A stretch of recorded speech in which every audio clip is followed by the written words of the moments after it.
What a stupid question that is. What a stupid question.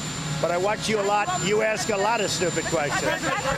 Welcome to today's Cable News Craziness, where we take a look at some of the craziness that takes place on cable news. Today, ABC News' George Stephanopoulos berates U.S. Senator Mike Braun of Indiana for daring to not acquiesce to his demands that he announce that Joe Biden is president-elect. Roll it. Said Joe Biden's victory has now been certified in states totaling 279 electoral votes. So do you now accept that he's president-elect? Well, we've got a process that I think we've been going through since the election, and it's going to play itself out. I think that we've got a threshold coming on December 14th that when the Electoral College meets. I think, George, what is at play is when you look at what was talked about earlier with the Secretary of State in Georgia, I think when you reflexively dismiss that maybe nothing has happened at all versus the other side of the spectrum, systemic fraud, widespread, it's a wide gulf. And I think that for places like Indiana, where I built my business here in my hometown here today, when I was trying to help weigh in on these Georgia races from right after the election, nobody wanted to talk about even the Georgia races that are so pivotal. They wanted to come back, were uncertain about what happened in the election. So whether we dismiss it reflexively, whether we would find widespread fraud, there's a wide gulf in between. And I think that when you just say that there's nothing there, you're going to have half of the country uncertain about what just happened and disgruntled going into the future. Sir, I think it's pretty hard to argue that it's been reflexively dismissed. What you've had since the election is certification processes in every state. Those include audits and in many states recounts. Those certifications have been done in many states led by Republican governors like Arizona and Georgia. There have been more than 55 lawsuits brought forward by the president and his allies. 38 have been dismissed by judges. There have been investigations directed by the Justice Department, by the Attorney General. And the Attorney General came back and said there's no evidence of widespread fraud. So the process has played out, hasn't it? And there's no evidence of widespread fraud. Why can't you accept the results? I think it's easy to say it's played out because that might be the most convenient thing to say. But let's look at what the Secretary of State did not mention in Georgia.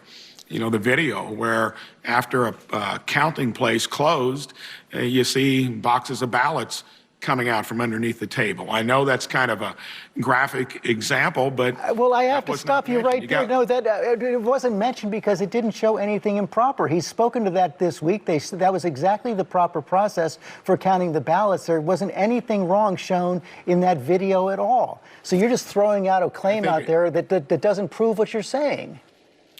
I think unless you scrutinize something like that further, or what about like it was scrutinized, where there were a couple 100,000 absentee ballots that got cast without a request for it. All I can tell you is if you don't at least give perfunctory kind of investigation into it, whether it's December 14th and what happens beyond, you're going to have a good part of the country. It's over 50% that view that something is amiss, and that's going to carry forward in terms of undermining a democracy. I just don't think that if you don't pursue it, overturn every stone, this is going to linger into the future, and it's going to be to the disadvantage of whoever is there trying to run the country. Well, I guess the question is the harm to democracy being done by those who propagate false claims? In Wisconsin, judges have dismissed those claims as well after investigating it. Here's what your colleague, Senator Mitt Romney, had to say about this week. For the president or anyone else to go out and allege widespread fraud and say the election is rigged and the election was stolen, that obviously strikes at the very foundation of democracy here and around the world, for that matter. People watch America. If we can't have a free and fair election, how can they have it in other nations of the world? Isn't the damage being done by those who continue to foster the doubts? So when you hear a statement like that, I think that makes sense. That's the one extreme. But on the other hand, if you do not take, and it's been surfacing more and more each day, if you do not take it seriously, the legislatures that are involved, look at Arizona Wisconsin, Georgia. When you take the number of electoral votes associated with that roughly 40,000 vote popular margin, that's under half of what it was back in 2016. So all I'm telling you is when you put two and two together, if we don't let the process play itself out, regardless of what you're talking about in terms of unifying the country, there are going to be many people that are unsettled with the fact that we don't take it to its full conclusion. Senator, you just mentioned three states, Arizona, Georgia, and Wisconsin. There were audits in those three states. There were recounts in those three states. Two of those states are led by Republican governors who certified the election results, saying there's no reason to doubt them. George, recounts are one thing, and we all know that they hardly ever change result of an election. Ballot integrity, a whole other issue. And from the get-go, there was a dialogue on recounts, and people have certified all this stuff. That, to me, is dismissing some of the evidence, sworn testimony that's out there.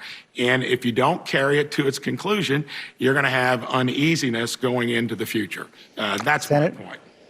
It has been carried to its conclusion. That is all we have time for this morning. Thanks very much. The premise here by Stephanopoulos is a bit ridiculous, but it is what we are seeing basically from everyone in the mainstream media. Come on, Joe Biden is the president-elect. Why won't you admit it? If you won't admit it, you are, of course, being unreasonable. Braun responds by explaining exactly why he has some problems with what has gone down in some of the states that are still sort of in question. He lays it out very reasonably and responsibly, makes the argument that we have legal challenges that can be used, and this is how the system works. Stephanopoulos, of course, demands that none of that matters and that he absolutely 100% condemn the president of the United States and admit that Joe Biden is the president-elect. And again, Senator Braun's not doing that. He's having no part of this, and George Stephanopoulos scoffs this off like it's an unreasonable position. What's unreasonable in all of this is refusing to understand why people might have a problem with what has happened here and pushing it to the side instantly and saying, accept this, accept this, accept this. I'll remind everyone watching this, in 2016, Democrats were furious that Hillary Clinton lost, and they still, at this point, haven't accepted that they lost fair and square. So to pretend that this is so out of line a month or so later is just kind of laughable.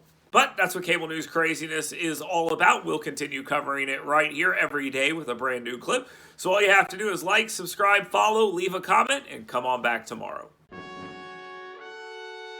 Want fun, safe, intelligent fitness programming? Want to build muscular strength, cardiovascular endurance, drastically improved range of motion and mobility, and learn proper nutrition to fuel your life with energy and emotional health? Well, come find out why Iron Tribe Fitness is ranked one of the top 5 fitness programs in America. Come find out why personal training and intentionally working on your current movement patterns individually is not only important, it's just another core value that separates Iron Tribe Fitness from other fitness facilities. To learn how to get your 2-week free pass, go to irontribefitness.com.